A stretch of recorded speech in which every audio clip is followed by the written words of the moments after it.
home near Peoria to Ford County, Illinois. It was a 70-mile trip and took about 2 hours on the Rock Island Railway. Sachs worked the 80-acre farm he and Mary owned, and he worked the 80-acre lot next to his.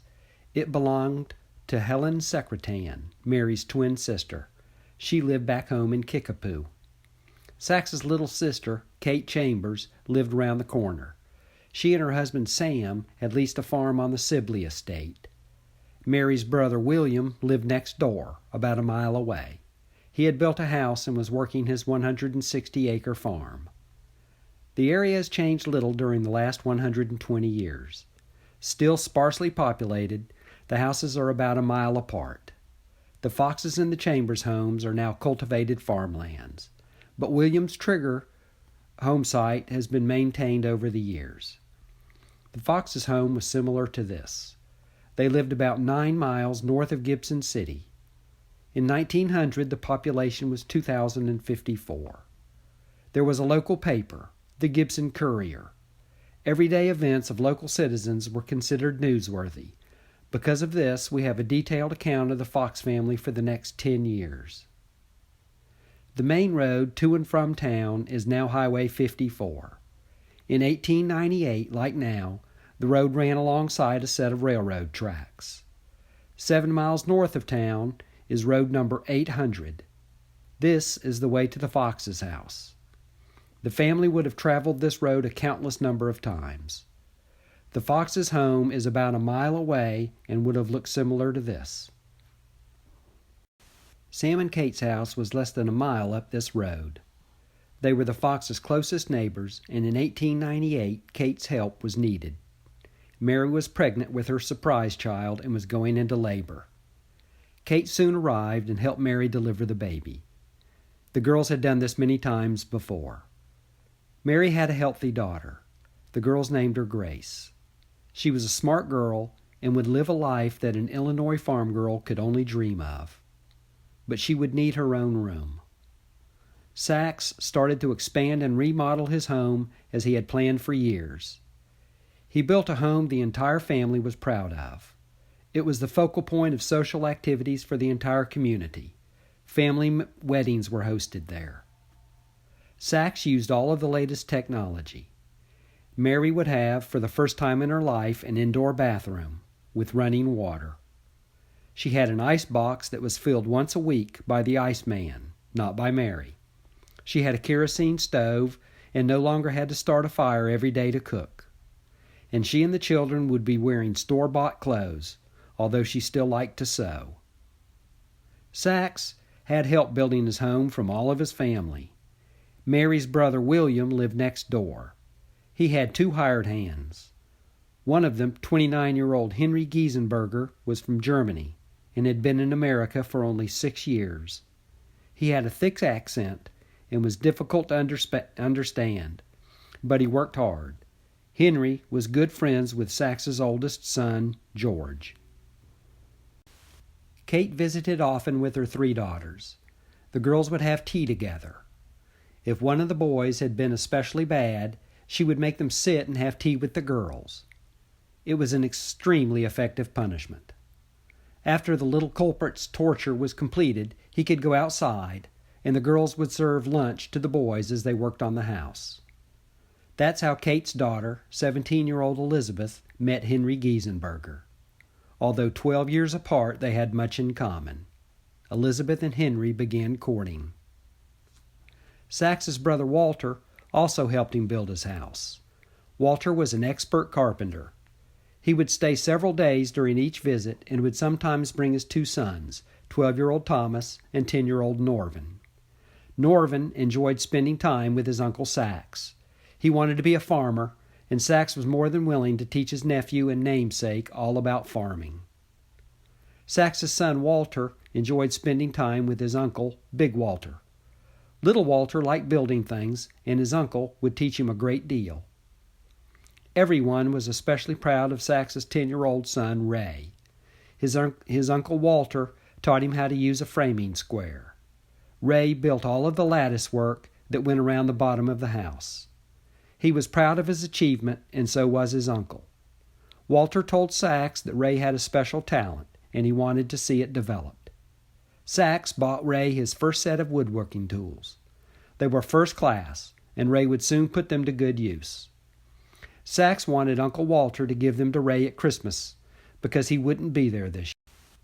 When the new house was completed, Sachs took the first of many business trips. He left for Wichita in December. He needed to sell the farm that Kate and Sam had tried in vain to make a success. The trip took 3 weeks, and Sachs missed Christmas at home for the first time. He returned on January 12th to a home in chaos. Kate and Mary were preparing for another wedding. Kate's daughter Elizabeth was getting married to Henry Giesenberger. It was wedding number 7 for Kate and Mary. The ceremony was performed at Sachs and Mary's house.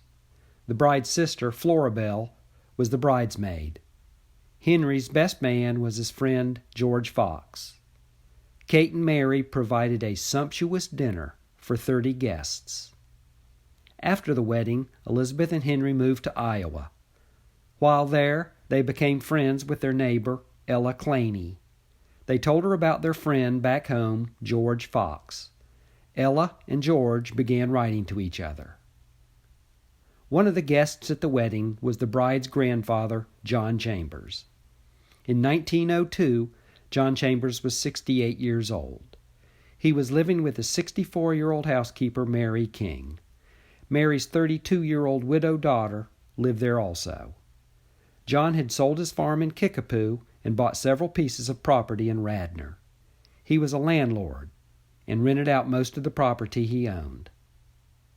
John's home was on 160 acres where he had a few dairy cows. Granddad's new house was 2 doors down from Florabelle's Uncle Walter. John's back door neighbor was the Carlisle family. Dallas Carlisle and his wife Sarah had 3 children, including an 18-year-old son named James Garfield. James was going to school to be a mechanic, a wise career choice in 1900. After school, he worked on Grandpa Chambers' dairy farm. Florabelle was happy to see her grandfather at the wedding. She wanted to go back to Peoria with him and stay at his house for a few days. Her parents said she could go when school was out. In the summer of 1902, Florabelle went to stay with her grandfather in Radnor. There, she met James Carlisle. They spent the entire summer together, but it was soon time to go back home to Gibson City. Florabelle was 15 and starting her first year at high school. They wrote to each other constantly. While Florabelle was visiting her grandfather, Sachs was building a new corn crib on his farm. It was a big project, and just like before, all of his family helped. William Trigger and Sam Chambers would both be storing their corn there in the fall. Sachs's oldest son, George, helped with the construction. It would be the last time he worked on the farm with his father. George was moving to Iowa. He was going to work with his friend Henry Giesenberger and his cousin Elizabeth.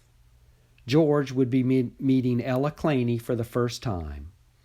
Sachs and Mary's family was growing up fast. Nellie started high school that year. She was going to be a teacher. Her little sister Grace was 4 years old. She was Nellie's experimental pupil. The girls played school constantly over the next 3 years.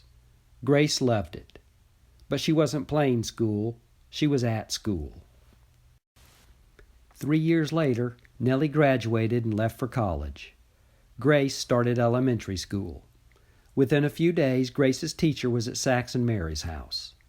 There was a problem with Grace. She was at least 2 and maybe 3 years ahead of her classmates. They wanted to put Grace in another room with the older kids and needed her parents' permission. Sachs and Mary agreed. Grace would forever be with the older kids. Keeping her challenged will be a lifelong pursuit for Sachs and Mary.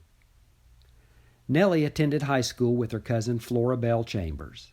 They graduated together in 1905, and their families hosted a party for the girls.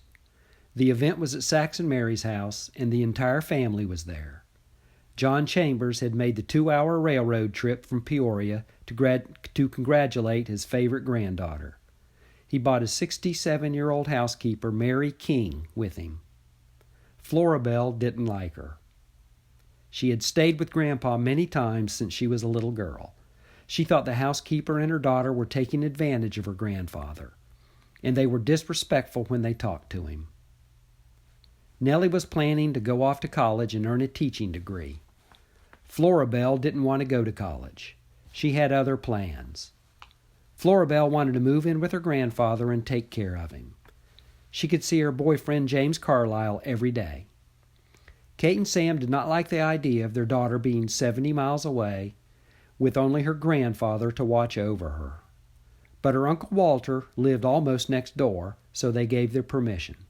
Besides, she would soon tire of it and would want to come back home. In 1905, 18-year-old Florabelle packed her bags and rode the train back to Peoria with her grandfather. The housekeeper moved out. Florabelle moved in and never left.